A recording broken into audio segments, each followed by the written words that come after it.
2024 का अखाड़ा, महारथी भर रहे हैं पर्चा। लोकसभा चुनाव के लिए आज कई दिग्गज नेता नामांकन करने जा रहे हैं। केंद्रीय मंत्री ज्योतिरादित्य सिंधिया गुना सीट से नॉमिनेशन करने जा रहे हैं, तो वहीं यूपी के मैनपुरी से डिंपल यादव आज नामांकन करेंगी। गुजरात के राजकोट से केंद्रीय मंत्री पुरुषोत्तम रूपाला अपना पर्चा दाखिल करने जा रहे हैं।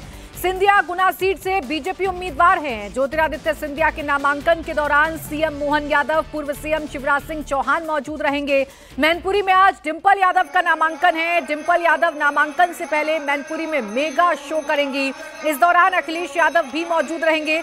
इस दौरान बड़ी संख्या में समाजवादी पार्टी के नेता और कार्यकर्ता मैनपुरी पहुंचेंगे। वहीं आज राजकोट से केंद्रीय मंत्री पुरुषोत्तम रूपाला अपना पर्चा दाखिल करेंगे। क्षत्रियों पर दिए विवादित बयान के बाद रूपाला का राजकोट में भारी विरोध हो रहा है।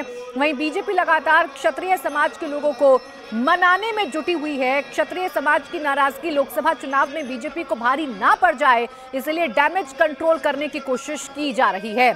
आइए सबसे पहले बात कर लेते हैं उत्तर प्रदेश की मैनपुरी सीट की। मैनपुरी मतलब मुलायम परिवार का गढ़। मैनपुरी की मौजूदा सांसद और मुलायम सिंह यादव की बहू डिंपल यादव यहां से नॉमिनेशन भरने जा रही हैं। थोड़ी ही देर में उनका रोड शो निकलेगा, जिसमें अखिलेश और शिवपाल यादव शरीक होंगे। मैनपुरी सीट को समाजवादी पार्टी का सबसे मजबूत किला माना जाता है, जो मोदी लहर के बावजूद टिका है। पिछले 2 चुनाव और एक उपचुनाव में भी यहां मोदी योगी की जोड़ी कमल नहीं खिला पाई, लेकिन इस बार मैनपुरी का मुकाबला टफ है, क्योंकि एक तरफ अखिलेश यादव की पत्नी डिंपल यादव साइकिल पर बैठी हैं, तो वहीं दूसरी ओर बीजेपी ने अपने संस्कृति मंत्री जयवीर सिंह को मैदान में उतारा है। और मायावती की पार्टी ने भी यादव कैंडिडेट को उतारकर मैच को त्रिकोणीय बना दिया है। मैनपुरी से पर्चा दाखिल करने के लिए डिंपल यादव घर से निकलते वक्त उन्होंने कहा कि इस बार भी मैनपुरी की जनता उन्हें दोबारा चुनकर संसद भेजेगी। तो आइए आपको बताते हैं मैनपुरी का रण इस बार कितना आसान है, कितना मुश्किल है। मैनपुरी की सीट की अगर बात करेंगे तो यहां से जयवीर सिंह, जो कि यूपी सरकार में मंत्री हैं, उन्हें चुनावी मैदान में बीजेपी ने उतारा है। डिंपल यादव, जो इसी सीट से मौजूदा सांसद हैं, वो आज अपना नामांकन दाखिल करेंगी, रोड शो करेंगी, भारी भीड़ जुटाकर अपनी शक्ति का एहसास कराएंगी। बीएसपी ने इस रण में कूदकर मुकाबले को दिलचस्प बना दिया है, क्योंकि शिव प्रसाद यादव को बीएसपी ने यहां से उम्मीदवार बनाया है। फिलहाल जो सीधी टक्कर है वो डिंपल यादव और जयवीर सिंह में नजर आ रही है, यानी कि समाजवादी पार्टी और बीजेपी के बीच में यहां पर टक्कर नजर आ रही है। लेकिन पलड़ा डिंपल यादव का भारी इसीलिए कह सकते हैं कि मोदी लहर के बावजूद मैनपुरी में मोदी योगी की जोड़ी कमल नहीं खिला पाई। इस बार उम्मीद है कि जयवीर सिंह क्या कुछ कमाल कर पाएंगे, लेकिन फिलहाल इतना आसान उनके लिए नजर नहीं आ रहा है। तो मैं सभी क्षेत्र वासियों को आज दुर्गा अष्टमी है उसकी बहुत शुभकामनाएं देती हूँ, और मुझे पूरा भरोसा है कि माँ का आशीर्वाद तो है ही, और साथ में क्षेत्र के सभी लोगों का आशीर्वाद और साथ मुझे मिलेगा। मैनपुरी में डिंपल के नॉमिनेशन के लिए रामगोपाल यादव भी मौजूद हैं। इस दौरान उन्होंने कहा कि उत्तर प्रदेश को दिशा देने जा रहा है देश को। बीजेपी को इस बार प्रदेश की जनता हराएगी। प्रोफेसर साहब, क्या देख पा रहे हैं उत्तर प्रदेश में क्या होने जा रहा है? उत्तर प्रदेश देश को दिशा देने जा रहा है। अब की बार बीजेपी को हरा के दिल्ली से बीजेपी की सरकार का खात्मा करने जा रहा है, हमें यही दिखाई पड़ रहा है। लेकिन बीजेपी कह रही है कि 80 की 80 सीटें हम जीतने जा रहे हैं। 80 की 80 सीटें हारने जा रहे हैं। प्रधानमंत्री को अपने क्षेत्र पे कंसंट्रेट करना चाहिए। बनारस पे वहां से प्रधानमंत्री क्या राजनीतिक नुकसान में है क्या? 77 में इंदिरा गांधी हारी थी रायबरेली, नहीं हारी थी, वही स्थिति है। लेकिन वो तो 400 पार की बात कह रहे हैं। अरे तो 400 पार जो जुमले जो गारंटी में बदल गए हैं, वो वैसी बात समझिए इनकी। 15 लाख पहुंच गए सबकी जेब में। अच्छा, रोज प्रधानमंत्री आप फोटो लगी हुई गांव में, तो दो महिलाएं हंसती हुई पानी भर रही हैं। सारे गांव की ऐसी तैसी कर दी, सब सड़कें गांव की गलियां प्रधानों ने बनवाई थी, किसी तरह से वो उखाड़ दी, एक घर में पानी नहीं पहुंचा। मैनपुरी में क्या होने जा रहा है? आप लोगों का गढ़ है और बीजेपी सहित सारी विपक्षी पार्टियों का जो लड़ रही है उनकी जमानत जब्त होने जा रही है। बसपा ने भी एक यादव को टिकट दिया है। उसको 100-200 वोट धोखे से कोई मिल जाएगा, सो मिल जाएगा। धोखे से मिलेगा? धोखे से, जान के कोई नहीं दे सकता है। वो तो अब उसने एक नई पार्टी बना ली थी कल तक, 2 दिन पहले। वो नेताजी के खिलाफ भी लड़ चुका पहले, और वहां से पार्लियामेंट का चुनाव भी लड़ चुका, और अभी उसने सारे फिरोजाबाद में लिखा होगा कौन सी पार्टी, सर्वजन सुखाय से सर्वजन हिताय में चले गए। ये तो नारा है बसपा का। नहीं, पार्टी का नाम था। ये पार्टी का, हाँ, लिखा हुआ सब, और टिकट दे दी तो यहाँ आ गए। अब यहाँ बिल्कुल सर्वजन जो है वो इनको बिल्कुल सुख की नींद सुला देगा। अच्छा, आखिरी सवाल ये है कि बीजेपी ने यहाँ मंत्री है उत्तर प्रदेश सरकार में, और शहर से विधायक भी है, उनको उम्मीदवार बनाए, कहीं टक्कर देंगे? ऐसा है, ये मंत्री तब भी मंत्री थे जब डिम्पल अभी चुनाव लड़ी थी, तो इनके क्षेत्र में मंत्री 46,000 से आ रहा था, हारा तक नहीं आ रहा था। समाजवादी पार्टी और डिंपल यादव को मैनपुरी के वोटर्स पर भरोसा है, लेकिन मोदी योगी ने ऐसा चक्रव्यूह रचा है कि इस बार साइकिल को मैनपुरी में ही पंचर ना हो जाए।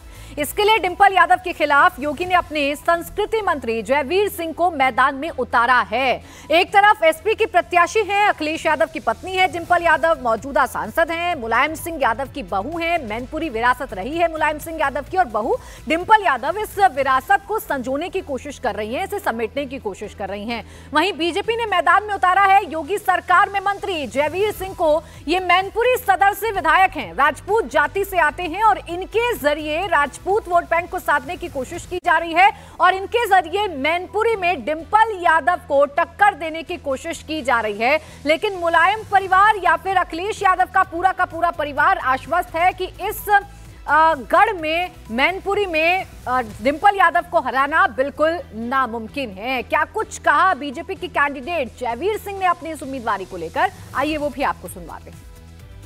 हमारे साथ बातचीत करने के लिए मौजूद हैं यूपी सरकार के कैबिनेट मंत्री और मैनपुरी से भारतीय जनता पार्टी के उम्मीदवार जयवीर सिंह जी। सर, कितनी बड़ी चुनौती मानते हैं, क्योंकि मैनपुरी सदर से आप विधायक हैं, वहां आपने कमल खिलाया, अब मैनपुरी लोकसभा में कमल कैसे खिलेगा?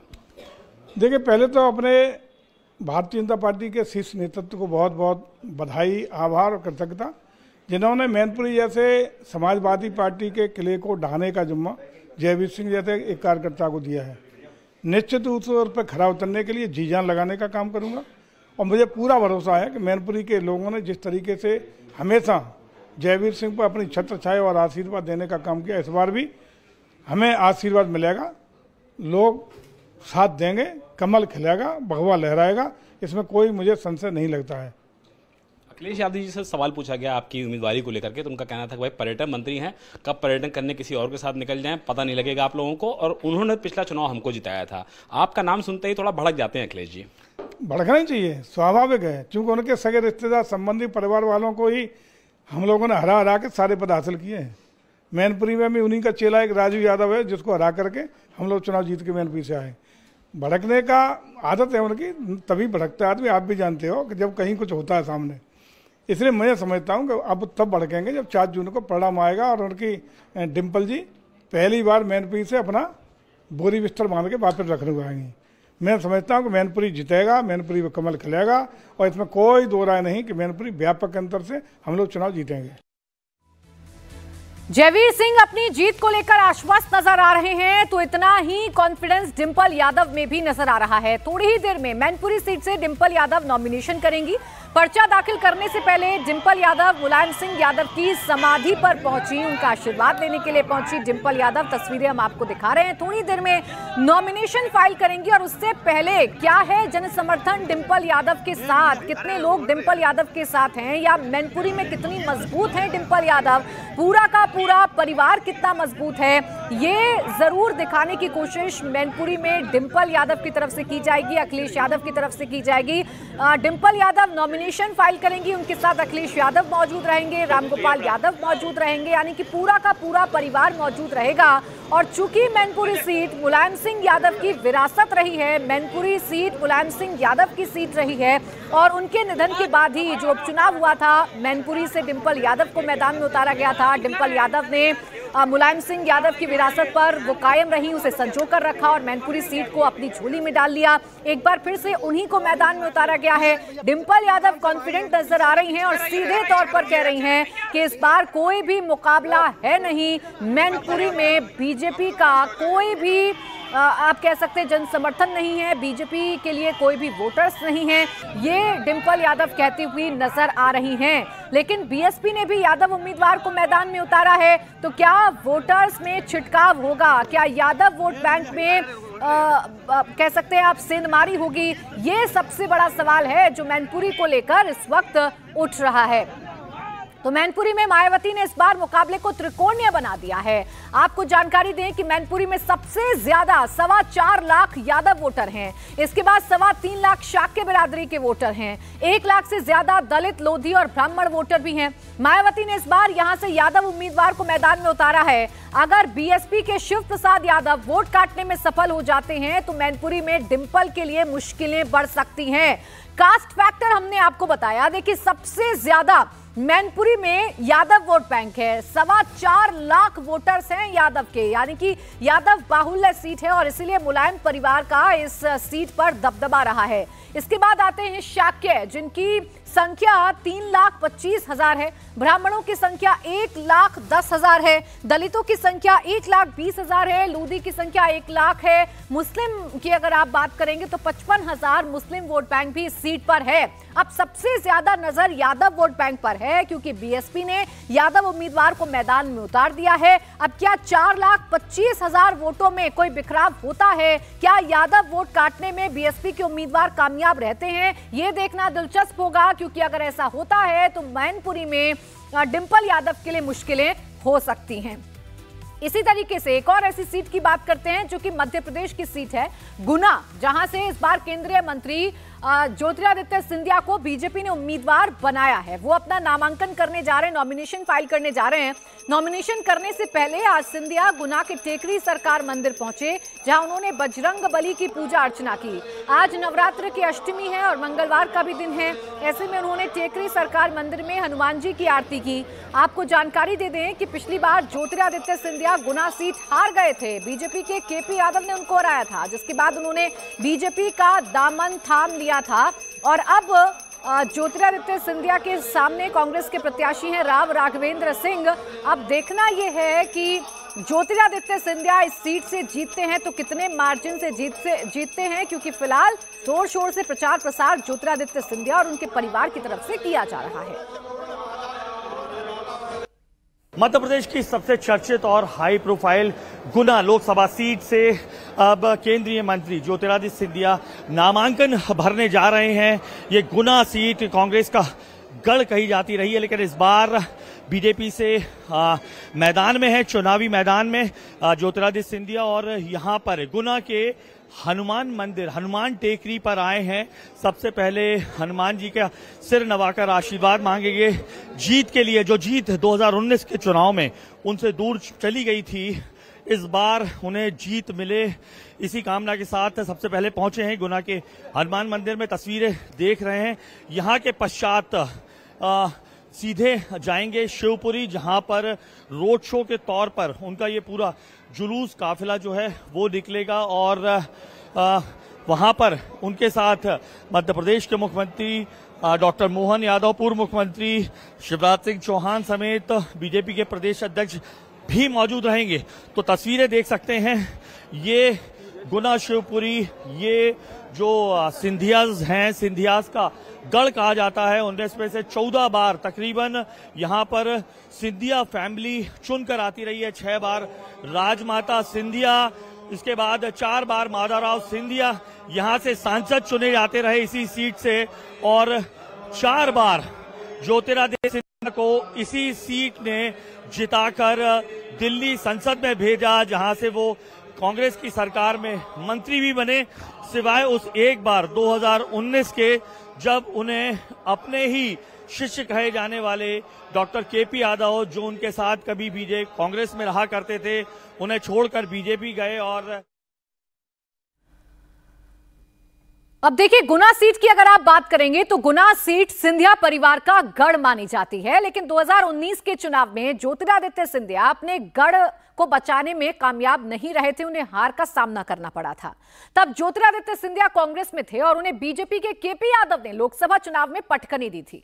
लोकसभा चुनाव में हार के कुछ महीने बाद यानी 11 मार्च 2020 को कांग्रेस का हाथ छोड़कर बीजेपी में शामिल हो गए थे ज्योतिरादित्य सिंधिया। 2019 में ज्योतिरादित्य सिंधिया को अपने गढ़ में हार का सामना करना पड़ा था। केपी यादव ने अच्छे खासे वोटों से सिंधिया को हराया था। बीजेपी के केपी यादव ने सिंधिया को हराया था और इस बार बीजेपी के टिकट पर गुना से ज्योतिरादित्य सिंधिया लड़ रहे हैं, यानी कि केपी यादव को तरजीह ना देते हुए ज्योतिरादित्य सिंधिया को ही उनके गढ़ से मैदान में उतारा है। दरअसल 2020 में यानी 2019 के लोकसभा चुनाव के ठीक बाद सिंधिया कांग्रेस छोड़कर बीजेपी में शामिल हो गए थे। उस वक्त प्रदेश में कमलनाथ की सरकार थी। सिंधिया के बीजेपी में शामिल होने के साथ ही सरकार गिर गई थी। सिंधिया राज्यसभा पहुंचे और मोदी सरकार में मंत्री बन गए। मोदी ने उन्हें मंत्री बना दिया और एक बार फिर से ज्योतिरादित्य सिंधिया को ही उनके ही गढ़ में उतारा गया है चुनावी मैदान में। ज्योतिरादित्य सिंधिया आज अपने नामांकन के लिए निकल पड़े हैं शिवपुरी के लिए। बात करने के लिए हमारे साथ सिंधिया जी हैं। सर, आज पवित्र दिन भी है, आपकी नजरों से प्रसन्नता भी दिखाई दे रही है। अष्टमी भी है और पुष्य नक्षत्र भी है और उसी का संगम के साथ साथ मैं मानता हूं कि टेकरी सरकार का आशीर्वाद ग्रहण करके गुना शिवपुरी की विकास की यात्रा तीव्र गति से आगे बढ़े, यही कामना हम करें। पिछली बार निराश किया था गुना ने, इस बार क्या प्लान बनाया है? ऐसा मेरा वही प्लान है। मेरा प्लान राजनीति का नहीं है, मेरा प्लान है जनसेवा का है और जनता की सेवा, सुख दुख में शामिल होना और क्षेत्र को विकास और प्रगति में आगे बढ़ाना। प्रधानमंत्री जी ने अपना संकल्प पत्र पेश किया, कैसे देखते हैं उसे आप? पूरा ये संकल्प पत्र भारत को अग्रसर करेगा, भारत को एक विकसित देश में परिवर्तित करेगा, भारत को आत्मनिर्भर बनाएगा और भारत को विश्व गुरु के रूप में स्थापित करेगा। सवाल, मल्लिकार्जुन खड़गे कह रहे हैं ये जुमला पत्र है, कैसे देखेंगे आप? क्या बताना चाहेंगे केंद्रीय मंत्री? जो कांग्रेस अपने आप ही जुमला हो गया है, उनके अध्यक्ष क्या कह रहे हैं कि जुमला पत्र है? हर एक गारंटी, मोदी की गारंटी, हर गारंटी को पूरे करने की गारंटी।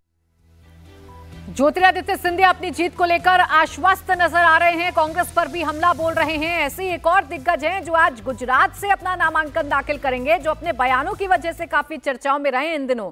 मध्य प्रदेश के बाद हम बात गुजरात की कर रहे हैं, जहां की राजकोट सीट पर पिछले कुछ दिनों से विवाद चल रहा है। राजपूत समाज केंद्रीय मंत्री पुरुषोत्तम रूपाला को उम्मीदवार बनाए जाने का विरोध कर रहा है, लेकिन इसके बावजूद पुरुषोत्तम रूपाला आज नॉमिनेशन फाइल करेंगे। यहां से रूपाला के सामने कांग्रेस के परेश भाई धनानी है।